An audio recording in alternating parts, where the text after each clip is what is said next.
বাবারে, বলছি তুমি যে এত বড় একটা বাইক না সাইকেল চালাচ্ছ, সেফটি মেজার ফার্স্ট নাকি বাবা? হেলমেট পরেছো? কি পরেছো? হ্যাঁ, একটু জোরে বলো। এটা কার হেলমেট পরেছো? বাবার? ওরে বাবারে, এটা কি এই যে হেলমেটটা যে তুমি পরেছো, কেন পরেছো? ওরে বাবা রে, কত বড় রাইডার এসেছে দেখো হেলমেট পরে। ও গাড়ি ঠিক করে নেবে? ও দেখি গাড়িটা কিভাবে ঠিক করতে হয়। বাবা রে, মেকানিক ওবার গাড়িও ঠিক করতে পারে নাকি? সর্বনাশ করেছে রে। না, এবার ওঠো ওঠো, তোমার গাড়িটা ঠিক হয়ে গেছে।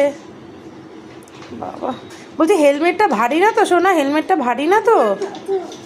হ্যাঁ, ঠিক আছে। সর্বনাশ করেছে।